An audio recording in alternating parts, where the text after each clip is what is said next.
This is my review of Happy Sugar Life.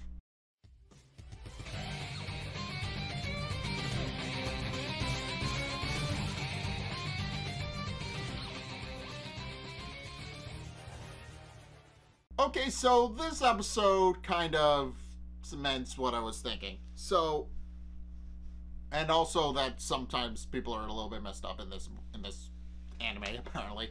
So Shio, not Shio, but Sato obviously murdered somebody. That much has been established. And that night she tries to dispose of the body in the several bags that she had, but realizes that she's being stalked and returns to her apartment to hide it. And the next day she's confronted by her teacher, whose name I don't know, Daichi Kitamekawa, I think his name is.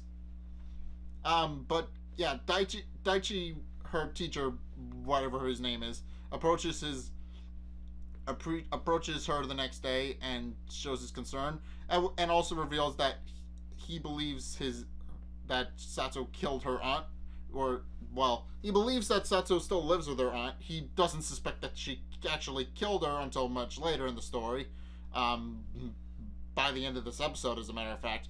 But yes,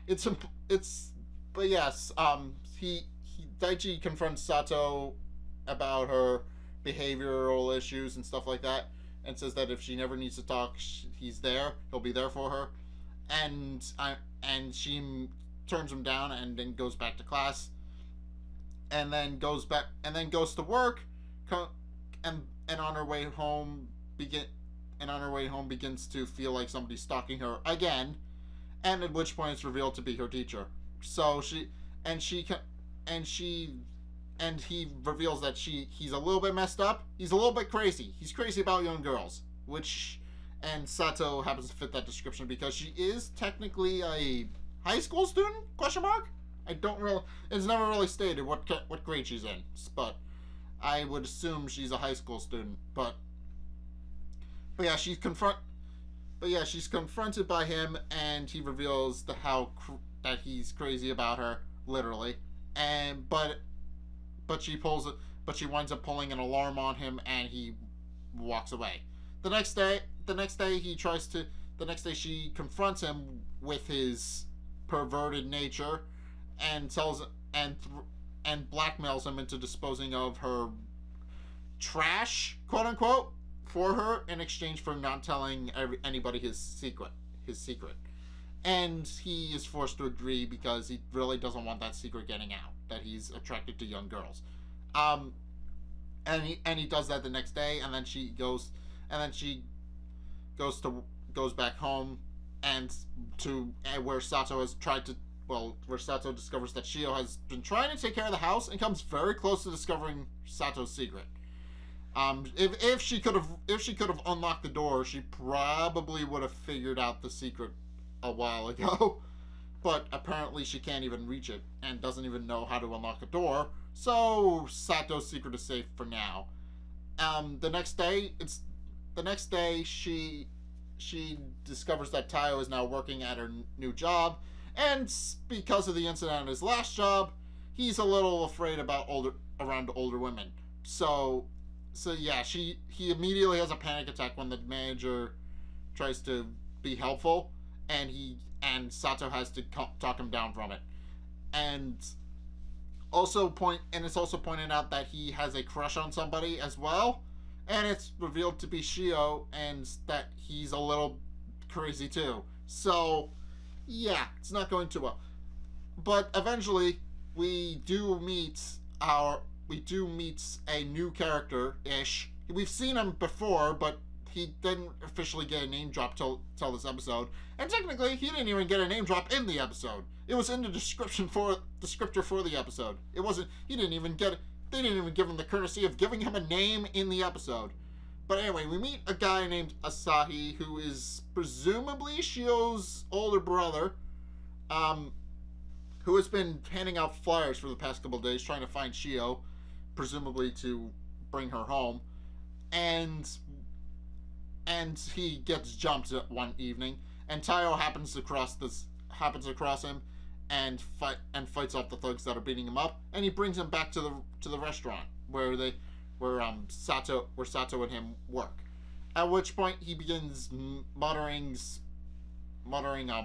wedding vows under his breath as soon as Tayo leaves the room, and Sato picks up a nearby crowbar in the closet after having a panic attack, and contemplates killing him.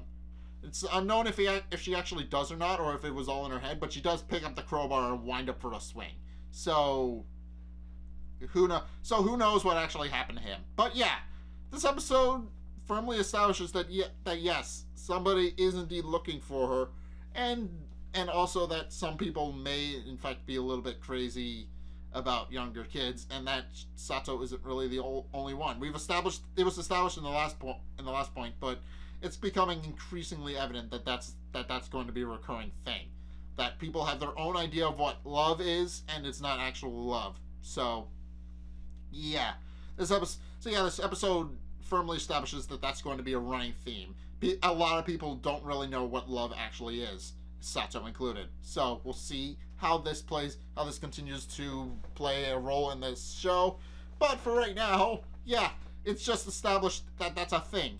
And also that it's implied that Sato might have killed her aunt. It's never actually stated outright, but she's obviously killed somebody. Whether or not it's actually her aunt has to be seen.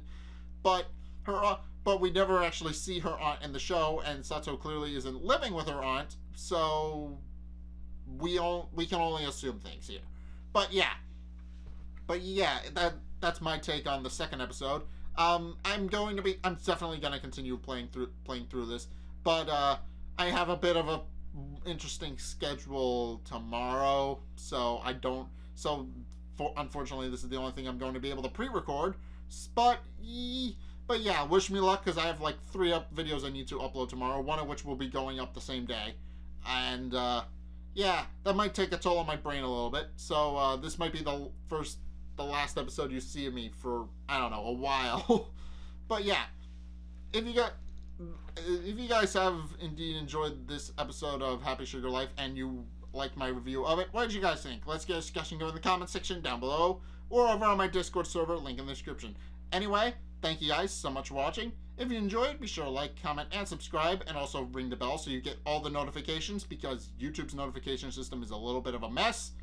And also, check out my Facebook and my Twitter in the description below. I post updates and whatever else I wind up finding on Twitter over there that I wind up liking. So be sure to check out my Facebook and Twitter in the description below. I believe I set them up to have the same notifications, but I could be wrong. So let me know in the comments if that's a thing, if that's actually working. And also, if you guys want to help support the show, then be sure to check out my Patreon in the description below as well. It's only a couple bucks a month, and as I said, it helps me improve the show, so you guys get better content maybe. But yeah, thank you guys so much for watching. If you enjoyed, be sure to do all that stuff. And until next time, I will see you guys in the next video. Peace.